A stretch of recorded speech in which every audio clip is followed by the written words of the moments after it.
Meteorologist Bill Guile. Good evening, everyone. Boy, what a tropical day out there today. Every now and then we got those showers that popped up. There were even a few rumbles of thunder. And boy, they could just really unleash torrents of water all of a sudden, and then they're gone. So that's the nature of the environment that we're in.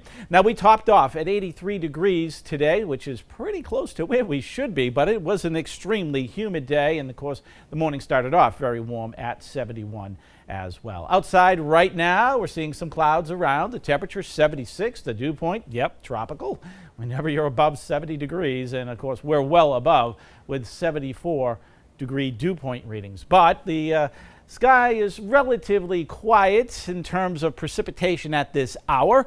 There are a few light showers working their way through the Berkshires heading towards the Connecticut River Valley in Massachusetts.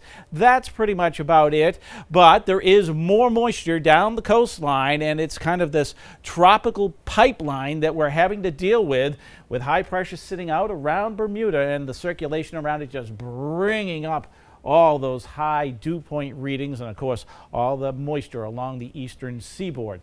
And there is a frontal boundary as well, and this is kind of the focal point for where these showers tend to develop and occasional thunderstorms. So it's basically been a stationary front, and it's been hanging around all week long. We really just have not been able to get rid of it. What it's doing, it's just separating these tropical dew points that are in the 70s from the very muggy air where dew points are into the 60s. Now, eventually, as you move much further west into the upper plain states, there's relief from this, and the dew points are back down into the 40s and 50s. And it does look like we are going to have a little bit of a weather pattern change coming up in the latter portion of the upcoming week. So we got to wait really until Thursday or Friday. I'll show you what we're looking at.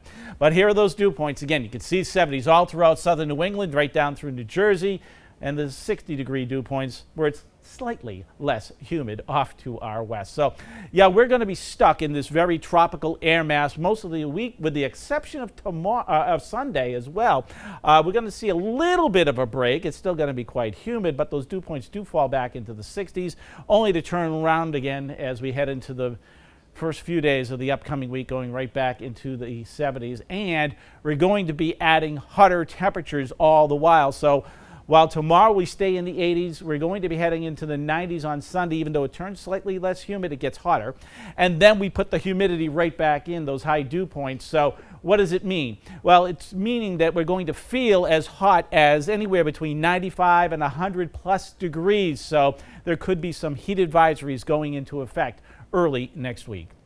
Backing things up, though, as to what we're dealing with. Overnight tonight, just a lot of clouds gathering, some showers coming in early morning hours, and as we move through the rest of the morning, there could be some localized heavy downpours occurring, especially mid to late morning hours, maybe even a few rumbles of thunder.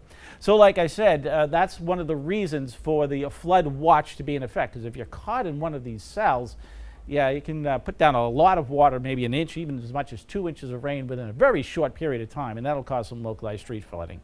But I do see some drying as we get into the afternoon hours, perhaps still a rogue shower coming through, but then Sunday it gets hotter, although slightly less humid. And rain totals around the region, well, the models really don't understand where they're going to put all the heavy rain emphasis. So here's an idea. We could get an inch to as much as 3 inches of rain based on some of the more high-resolution models. All right, but then we're back to sunshine for Sunday, and it's hotter temperatures. Monday and Wednesday run the risk of afternoon storms developing. And then finally, Wednesday night into Thursday, look at that. We break the high heat and the humidity.